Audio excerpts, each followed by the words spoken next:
إن الله وملائكته يصلون على النبي يا أيها الذين آمنوا صلوا عليه وسلموا تسليما اللهم صل على سيدنا ومولانا محمد معدن الجود والكرم وآله وأصحابه الكرام وابنه الكريم وبارك وسلم صلاة دائمة سرمدا أبدا بحمد تعالی وبکرم مصطفیٰ صلی اللہ علیہ وسلم۔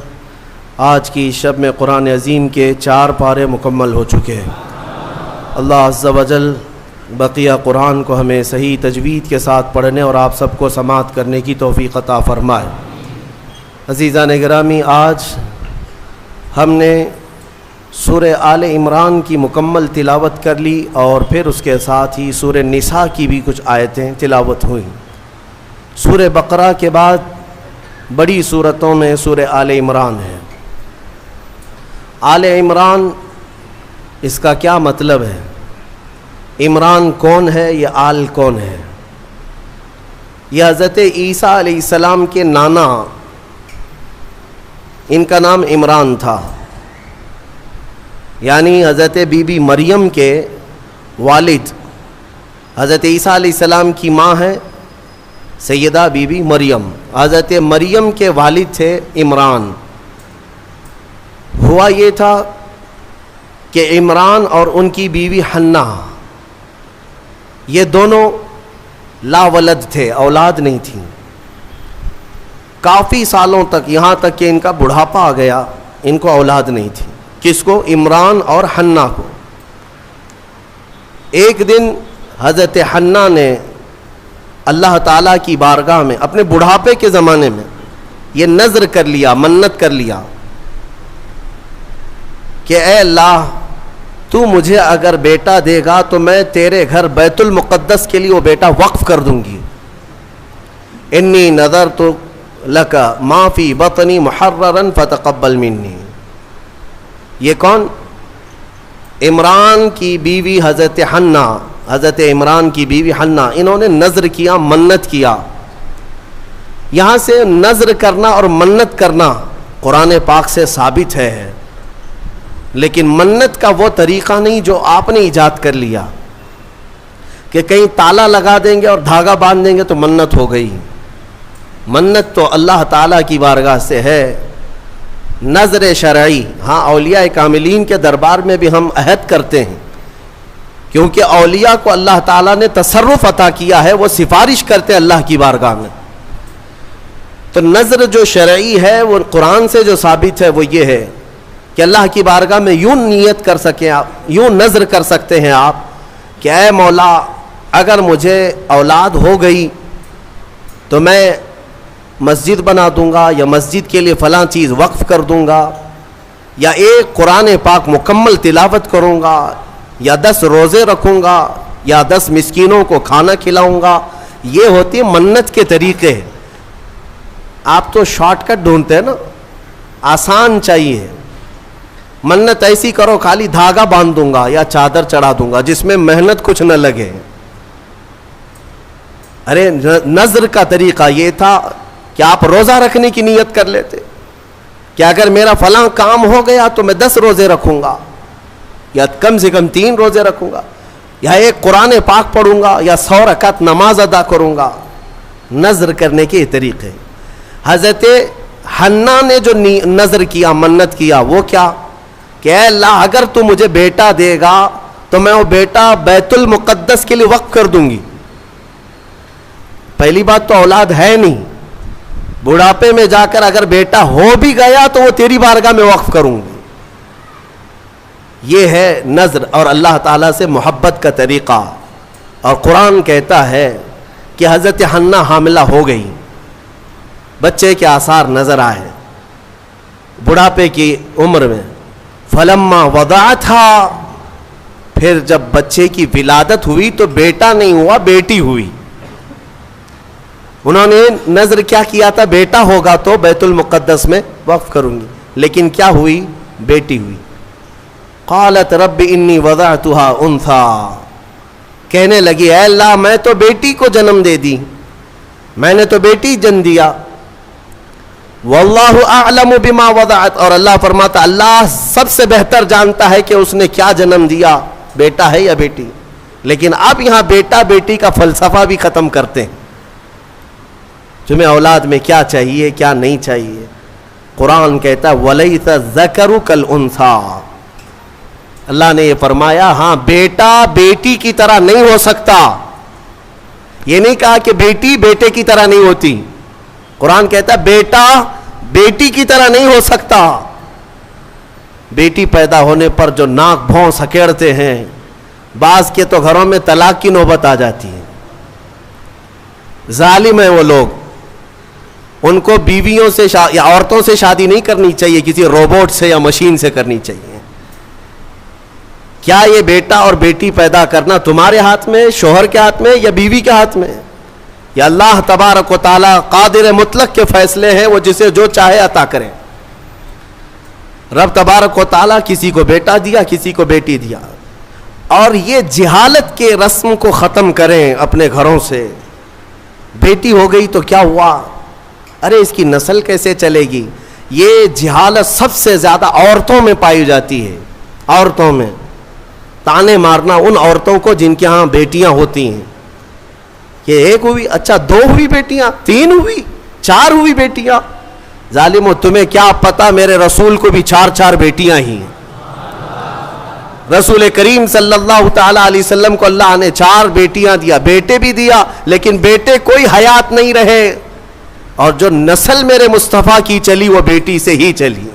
آج بھی پوری دنیا میں سادات جو ہیں وہ کس کی اولاد میں سے ہیں؟ وہ سیدہ کائنات فاطمہ الزہرا کی اولاد میں سے. بیٹی کے لیے عیب نہ سمجھو میرے عزیزو. حضور اکرم صلی اللہ تعالی علیہ وسلم اپنے صحابہ کے ساتھ کسی طرف جا رہے تھے. رات کا وقت تھا. رات کے وقت میں ایک گھر کے اوپر آسمان سے روشنی پڑ رہی ہے. صحابہ دیکھتے کھڑے رہ گئے. کوئی خاص روشنی ہے جو اسی گھر پر پڑ رہی تھی، جس کو کہتے ہیں کہ نور کا حالہ ہے. صحابہ رک گئے اور پوچھا یا رسول اللہ صلی اللہ علیہ وسلم، سارے محلے میں یہ ایک ہی گھر پر آسمان سے ایک عجیب روشنی پڑ رہی ہے، کیا ہے، کس وجہ سے؟ نبی پاک صلی اللہ تعالی علیہ وسلم نے فرمایا جاؤ اس گھر سے معلوم کرو. اس گھر میں 2 چیزوں میں سے ایک ہوگی، یا تو وہ لوگ کسی یتیم بچے کی پرورش کر رہے ہوں گے یا آج ہی ان کے گھر میں بیٹی کی پیدائش ہوئی ہوگی. صحابہ کہتے ہم گھر گئے، وہی روشنی والے گھر، جا کر کے پوچھا آج تمہارے گھر میں کوئی نئی خبر ہے؟ تو گھر والوں نے کہا اللہ نے آج ہمیں بیٹی عطا کیا. میرے عزیزو ہمارے ہاں پہلے پرانے لوگ کہا کرتے تھے پہلی بیٹی گھی کی روٹی ہے اور برکت والی ہوتی ہے. جو لوگ جہالت کی رسموں کو اپنے ہاں پنپنے دیتے ہیں، میں سمجھتا ہوں کہ وہ مسلمان معاشرہ نہیں ہے، یہ غیروں سے لیا ہوا معاشرہ ہے. یہ عرب کی جاہلیت ہے جو بیٹی پیدا ہونے پر زندہ دفن کرتے تھے. میرے مصطفیٰ کریم صلی اللہ علیہ وسلم کی حدیث ہے کہ اللہ نے جس کو 2 بیٹیاں دی، آپ نے برسر اعلان یہ فرمایا اللہ نے جس کو 2 بیٹیاں دی اور اس نے پرورش کر کے اچھی اور اس کا نکاح کر دیا، حضور فرماتے میری شفاعت اس پر واجب ہے، میں اسے جنت میں لے جانے کی ضمانت دیتا ہوں. ایک صحابی آئے کہا یا رسول اللہ ایک ہی بیٹی ہے میرے پاس. آپ نے 2 بیٹیاں جس کی ہے اس کے لیے فضیلت بیان کی، میرے پاس تو ایک ہی بیٹی ہے. حضور اکرم صلی اللہ علیہ وسلم نے فرمایا جا ایک بیٹی کی بھی پرورش کرے اس کے لیے بھی جنت ہے. تو یہ ہمارے مذہب میں ہماری شریعت میں بیٹا بیٹی کا یہ فلسفہ نہیں. اللہ تبارک و تعالیٰ کی طرف سے جو ملا وہ انعام ہے. تو اب میں بات جو عرض کر رہا ہوں آل عمران میں جو مسئلہ آیا ہے وہ حضرت حنہ کو کیا ہو گئی، بیٹی پیدا ہو گئی. وہ بیٹی کون؟ وہ حضرت مریم. عمران اور حنہ ان کو اولاد نہیں تھی، نظر کیا بیٹا ہوگا تو وقف کریں گے بیت المقدس میں، لیکن بچے کی ولادت میں دیکھا کیا پیدا ہوئی، بیٹی پیدا ہوئی. بیٹی کا نام انہوں نے رکھا مریم. اور پھر اللہ تعالیٰ کی بارگاہ میں اس کے لیے دعائیں بھی کی کہ اے اللہ اس کو شیطان رجیم سے ہمیشہ محفوظ رکھ. پھر وہ چھوٹی سی بچی کو لے کر کے یہ دونوں ماں باپ بیت المقدس میں آئے. مسجد اقصی میں آئے. بیت المقدس مسجد اقصی آج بھی فلسطین میں ہے, جس کو ہم قبلہ اول کہتے ہیں. وہاں پر حضرت زکریا علیہ السلام اللہ کے نبی امام تھے اور پوری بیت المقدس کے متولی بھی تھے. تمام چیزیں انہی کے سپرد ہوا کرتی. حضرت زکریا علیہ السلام کے ہاں لا کر کے انہوں نے دے دیا اور کہا ہماری ایسی ایسی منت تھی, نظر تھی, اللہ تعالیٰ نے ہمیں بیٹی دیا اور ہم بیت المقدس میں وقف کرنے کے لیے لائے ہیں. حضرت زکریا علیہ السلام نے بیٹی کو لے لیا. اب میں آپ کو بتاؤں, زکریا علیہ السلام کی عمر بھی کافی ہو چکی تھی, بال سفید ہو چکے تھے اور ان کو بھی اولاد نہیں تھی. زکریا علیہ السلام کو بھی اولاد نہیں تھی, بڑھاپا ان کا بھی تھا. آپ نے بیٹی کو گود لے لیا اور بیت المقدس میں رکھ دیا, کہا کہ ٹھیک ہے جاؤ تمہاری منت پوری ہو گئی, میں اس کی پرورش کرتا ہوں. یہ حضرت بی بی مریم کی پرورش اللہ کے گھر میں ہو رہی ہے. ایک محراب خاص کر دیا گیا بی بی مریم کی تربیت کے لیے. ایک نماز پڑھنے کے جیسے محراب ہے, ایک محراب حضرت بی بی مریم کا مسجد اقصی میں خاص ہو گیا. میں کیوں محراب کا ذکر کر رہا ہوں, توجہ چاہتا ہوں. قرآن میں اس محراب کا ذکر آیا ہے, اس محراب کا ذکر آیا ہے. بی بی مریم کو اس محراب کے اندر رکھا گیا. وہ آج بھی بیت المقدس میں موجود ہے, محراب مریم, اس کو محراب مریم کہتے ہیں, آج بھی ہے. وہاں پرورش کے لیے رکھا گیا. ارے دودھ پیتی بچی, اور اس کے بعد جب بڑھنے لگی تو کئی دن تک آپ نے پرورش فرمائی, سال 2 سال تک. تو 2 سال کے قریب غالباً ان کی عمر تھی حضرت بی بی مریم کی. اب قرآن کہتا ہے کلما دخل علیہا زکریا المحراب وجد عندها رزقا.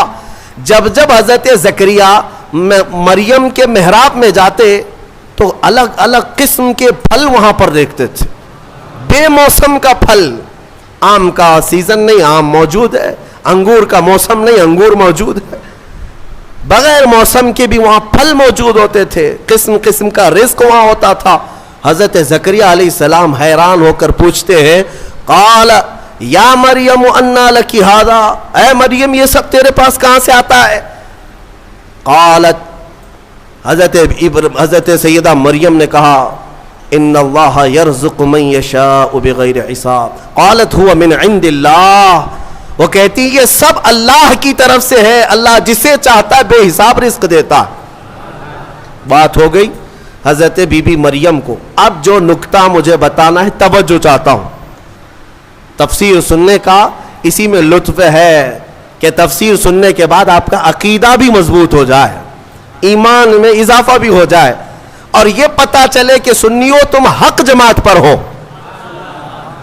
قرآن پاک کی تفسیر سننے کے بعد یہ یقین بھی تو تمہیں ہو جانا چاہیے. بی بی مریم کہتی ہے یہ اللہ کی طرف سے ہے, رزق آتا ہے. حضرت زکریا نے دیکھا کہ بی بی مریم کو چھوٹی عمر میں اللہ غیب سے رزق دیتا ہے. اب کیا کیا حضرت زکریا جو خود مسجد کے امام ہیں, اللہ کے نبی ہیں, سب کو پتہ ہے حضرت زکریا علیہ السلام اللہ کے نبی ہیں, عمر دراز ہو چکی, لوگوں کو عبادت وہ کراتے تھے, اللہ تبارک و تعالیٰ کی طرف انسانوں کو وہ بلاتے تھے. لیکن بی بی مریم کو دیکھنے کے بعد انہیں بھی اولاد کی خواہش ہو گئی, انہیں بھی اولاد کی خواہش ہو گئی. ہوتا ہے ایسے کہ کئی سال تک بچے نہ ہوں تو آدمی کمپرومائز کر لے کہ چلو اب تو نہیں ہونا ہے, لیکن کبھی بڑھاپے میں جانے کے بعد پھر خواہش پیدا ہو جائے, یہ تو صرف نبیوں کی شان ہے. حضرت زکریا علیہ السلام کی خواہش ہوئی کہ کاش مجھے بھی اولاد ہوتی. تو کیا کیا حضرت زکریا علیہ السلام؟ مسجد اقصی بیت المقدس کے امام, قرآن کہتا ہے ہنالک دعا زکریا ربہ قال رب هب لي من لدنك ذرية طیبہ انك سمیع الدعاء. حضرت زکریا علیہ السلام کے بارے میں قرآن کہتا ہے حضرت زکریا علیہ السلام بی بی مریم جہاں بیٹھتی تھی اس محراب میں آ کر کھڑے ہوئے, اور اس محراب میں کھڑے ہو کر دعا کرتے اے اللہ مجھے بھی نیک اولاد تو عطا کر دے, تو ہر ایک کی دعا سننے والا ہے. فنادته الملائکۃ وهو قائم یصلی فی المحراب, ان اللہ یبشرک بیحییٰ. قرآن کہتا ہے حضرت زکریا علیہ السلام ابھی اسی محراب میں کھڑے ہو کر دعا کر ہی رہے تھے. اللہ نے فرشتے کو بھیجا, جاؤ زکریا کی دعا قبول ہے, انہیں بیٹا ہی نہیں نبی کی شکل میں یحییٰ علیہ السلام دیا جائے گا. صرف بیٹا ہی نہیں, یحییٰ بیٹا دے دیا گیا. ٹھیک ہے, دعا قبول فوراً. اور حضرت زکریا علیہ السلام کا بھی بڑھاپا ہے, بال سفید ہے, انہوں نے خود بیان کیا ہے, ان کی باتیں بھی قرآن پاک میں آئی ہیں کہ آپ نے یہ کہا ہے کہ اب میں بوڑھا ہو گیا, بال میرے سفید ہو گئے. سورہ مریم کی آیتوں میں ہے.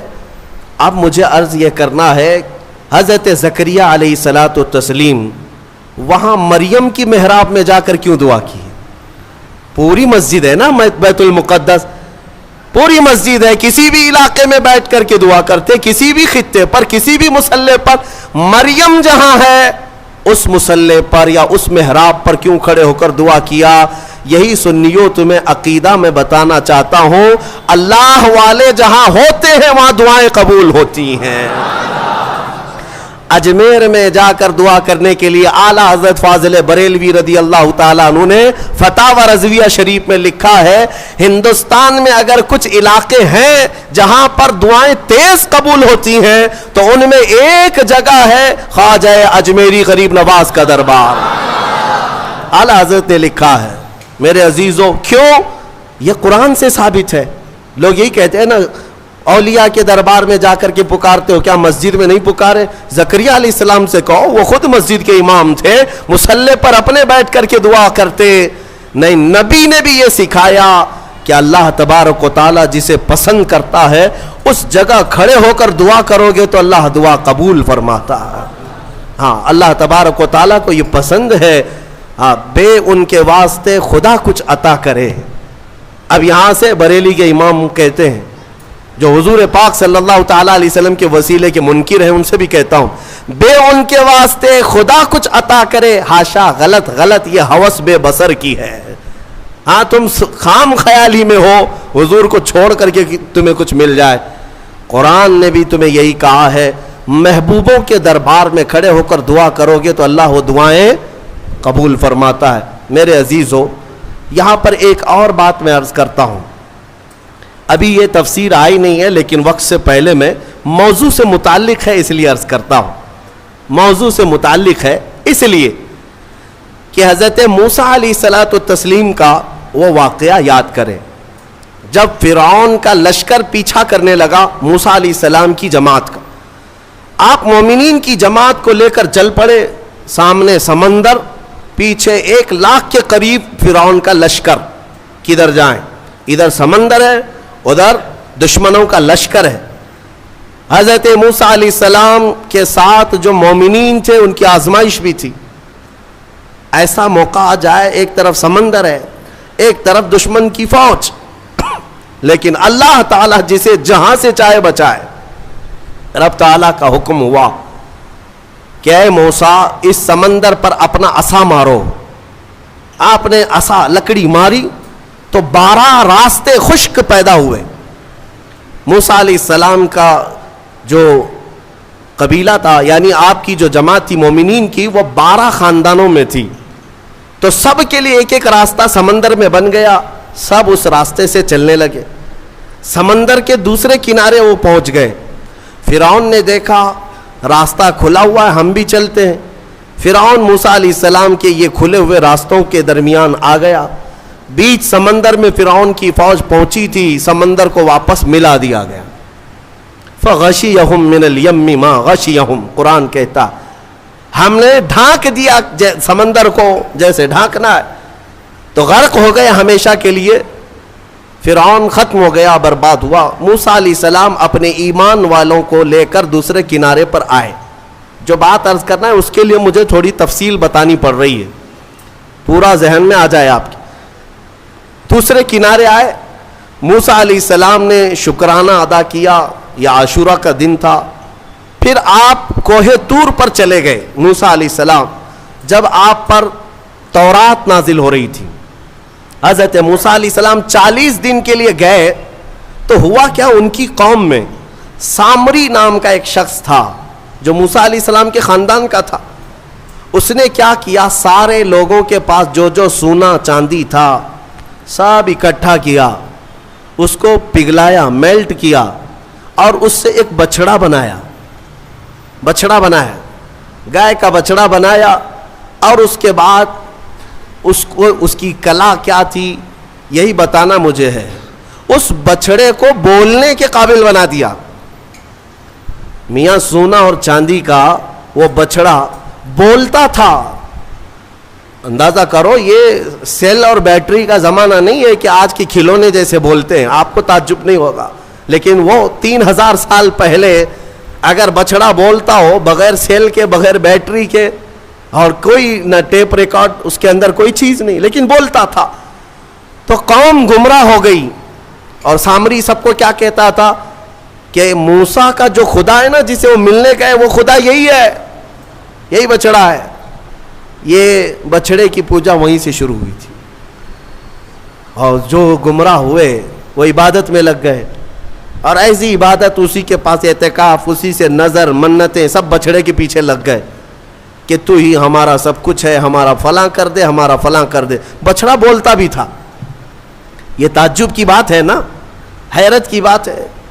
میرے عزیزوں, اس سے بڑے حیرت کی چیزیں بھی آ جائیں, تمہارا ایمان مضبوط ہونا چاہیے. آج کے زمانے میں کہتا ہوں, اگر کوئی جھاڑ, اگر کوئی درخت بولنے بھی لگ جائے اور تمہیں اپنی طرف بلائے کہ میرے اندر خدا چھپا ہے, آ جاؤ, اے ایمان والو, تمہارا ایمان مضبوط ہونا چاہیے. اور ہرگز اس طرح کی حرکتوں پر یقین نہ کرو, بلکہ یہی تسلیم کرو, پوری دنیا بھی عجوبے دکھائے, میں یہ تسلیم نہیں کر سکتا, میرا خدا تو اللہ ہی ہے. اللہ الصمد, وہ بے نیاز ہے, وہ ہماری آنکھوں میں نظر نہ آئے گا. ہم دنیا میں اس طرح بہت سارے لوگ ابھی گمراہ کرنے والے لوگ آئے ہیں, سامری کی طرح. ابھی بھی بہت سارے ہیں, سوشل میڈیا میں بھی بہت سارے سامری گھسے ہوئے ہیں جو سنیوں کے عقیدے کو کیپچر کر رہے ہیں کہ خدا ہمارے پیر صاحب کے اندر آیا ہے. کبھی کوئی پیر صاحب مرید کرنے سے پہلے یہ بتا دیتے ہیں میں تمہیں خدا دکھا کر مرید کروں گا. اور کہاں دکھاتے ہیں؟ ارے بکرے کے بھیجے میں دکھاتے ہیں. ہاں, یہ سنا ہے آپ نے. ایک صاحب ہمارے پاس آئے, انہوں نے کہا تھا ہمارے پیر صاحب اس وقت تک مرید نہیں کرتے جب تک خدا کو نہیں دکھاتے. ہم نے کہا کہاں دکھاتے؟ کہا بکرے کے بھیجے میں دکھاتے. کیوں؟ پیر صاحب کا فیورٹ ہے یہ بھیجا, بھیجے میں. یہ مجھے فلسفہ نہیں سمجھ میں آیا, بھیجے میں کیوں دکھایا جاتا ہے؟ نعوذ باللہ من ذالک, نعوذ باللہ. رسول کریم صلی اللہ تعالی علیہ وسلم کے علاوہ دنیا میں کسی نے یہ دعویٰ نہیں کیا کہ میں نے اپنی کھلی آنکھوں سے اللہ کو دیکھا ہے. کسی نے یہ دعویٰ نہیں کیا. ہاں, عالم خواب میں, عالم وجد میں اگر اللہ نے اپنی تجلیات کسی ولی کو دکھایا تو اس کا ہم انکار نہیں کرتے. لیکن یہ جو حرکتیں ہیں یہ گمراہی ہے میرے عزیز, یہ گمراہی ہے. تو سامری نے یہ کام کیا. بات طویل ہو جا رہی ہے, جو بات کہنی تھی مجھے وہ بہت قریب میں لے آتا ہوں. سب پوجا پاٹ میں لگ گئے, عبادت میں لگ گئے, اللہ کی عبادت سے دور بچڑے کی عبادت میں لگ گئے. موسیٰ علیہ السلام جب واپس آئے تو دیکھا ان کی قوم گمراہ ہو چکی ہے. 40 دن کا جو گیپ تھا نا, یہ قوم کو گمراہ کر گیا. اسی لیے بزرگوں نے فرمایا کہ جو عالم دین ہے یا مبلغ اسلام ہے وہ اپنی قوم سے زیادہ دور نہ رہا کرے. قوم کے اندر ہمیشہ نصیحت کرنے والا ہونا چاہیے, ورنہ گمراہ ہو جائے گی. موسیٰ علیہ السلام کی قوم جب گمراہ ہوئی تو موسیٰ علیہ السلام جلال میں آئے اور حکم تو ان کے لیے بہت سخت نازل ہوا جو بچڑے کی پوجا میں لگے. سامری کو پکڑا موسیٰ علیہ السلام, کہا یہ بتا تو نے یہ کیا کیسے؟ بات جو کہنی ہے وہ یہی ہے. کہا تو نے یہ کیسے کیا؟ سب کا سونا چاندی میلٹ کیا, بنایا بچڑا ٹھیک ہے, لیکن یہ بولنے کے قابل کیسے کیا؟ اب سامری کا جواب سنیں. سامری کہتا ہے قال بصرت بما لم يبصروا به فقبضت قبضة من اثر الرسول فنبذتها وكذلك سولت لي نفسي. کہتا ہے جب آپ سمندر کے راستے میں چل رہے تھے نا, موسیٰ علیہ السلام چل رہے تھے, سامری کہتا ہے میں نے ایک چیز دیکھی جو لوگوں نے نہیں دیکھا. میں نے دیکھا, دوسرے لوگوں نے نہیں دیکھا. کہا کیا دیکھا تو نے؟ کہا آپ کے گھوڑے کی نکیل پکڑ کر سامنے ایک فرشتہ چل رہا تھا. حضرت موسیٰ علیہ السلام نے کہا ہاں وہ جبرائیل علیہ السلام تھے. جبرائیل علیہ السلام آئے تھے جب راستہ عبور کر رہے تھے. تو سامری کہتا ہے میں دیکھ رہا تھا آپ کے آگے آگے ایک فرشتہ چل رہا تھا. تو موسیٰ علیہ السلام نے کہا تو پھر کیا کیا؟ وہ کہتا ہے وہ فرشتہ جیسے جیسے چلتا جا رہا تھا میں اس کے پیروں کے نیچے کی مٹی اٹھا رہا تھا. جبرائیل علیہ السلام کے پیروں کے نیچے کی مٹی اٹھاتا رہا اور وہ میں نے جمع کر لیا جتنی مٹی مجھے ملی. اور جب کنارے پر آئے اور آپ گئے تھے کوہ طور, میں نے اس بچڑے کو بنا کر کے اس کے منہ کے اندر یہ مٹی ڈال دی تو وہ بولنے کے قابل ہوا. وَكَذَلِكَ سَوَّلَتْ لِي نَفْسِي, وہ کہتا ہے ایسے میرے یہ کام بن گیا, اس مٹی کا ہی اثر ہے.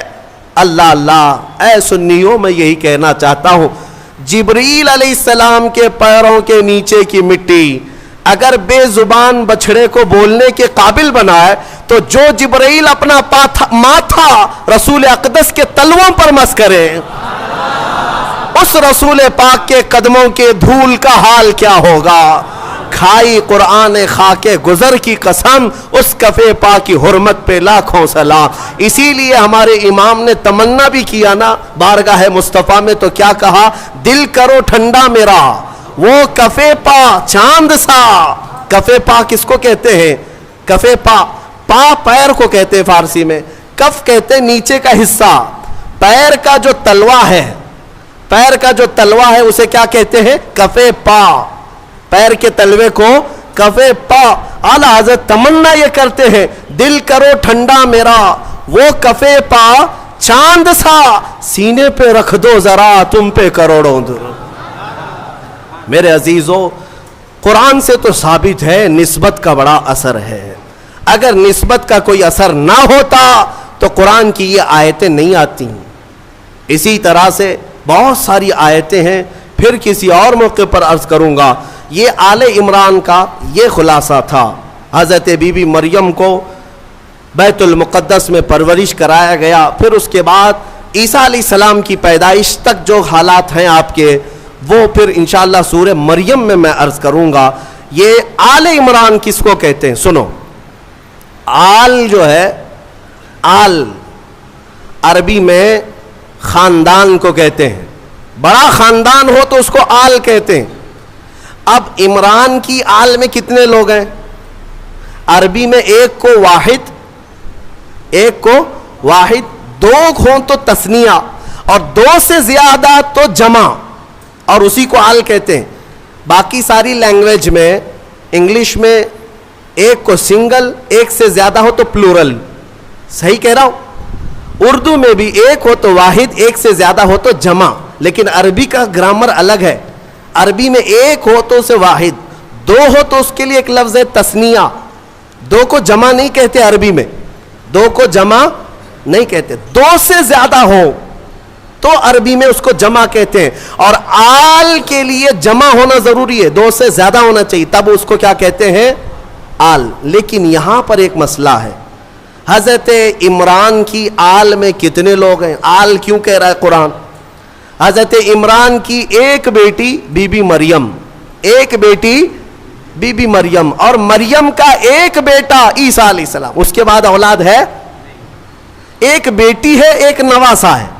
لیکن قرآن ان کو کیا کہہ رہا ہے؟ آل عمران. بات سمجھ میں آ رہی ہے؟ آل عمران.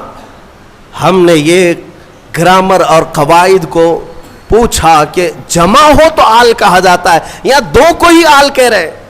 بی بی مریم اور حضرت عیسیٰ یہ دو ہی مل کر کے عمران کی آل ہو گئے.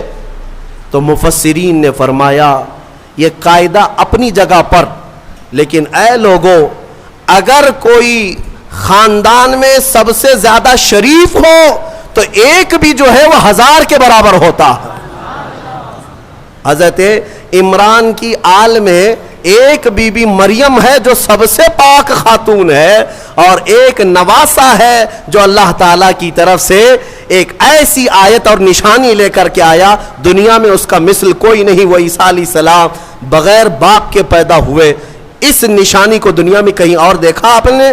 تو دو ایسی اولاد ہے جس کی وجہ سے قرآن نے ان کو آل عمران کہا۔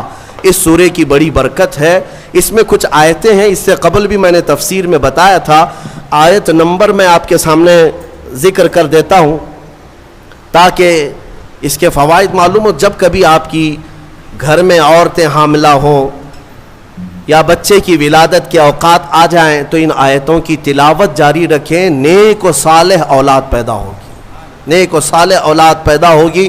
یہ سورہ آل عمران کی جو آیتیں ہیں، اور دو آیتیں ایسی بھی میں آپ کو بتا دیتا ہوں۔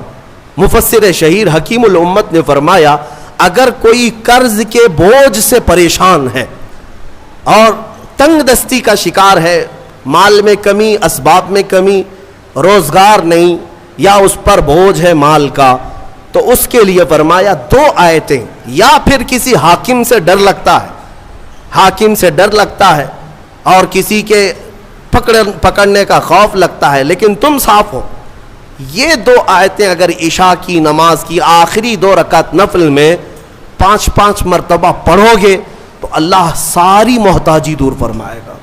یہ میرے تجربے کی بات بتا رہا ہوں، الحمدللہ میرا اس پر عمل بھی ہے، ورد بھی ہے، اور ان آیتوں کی برکت سے ہم نے دیکھا کہ بڑے بڑے ظالموں سے کبھی خوف نہیں محسوس ہوتا۔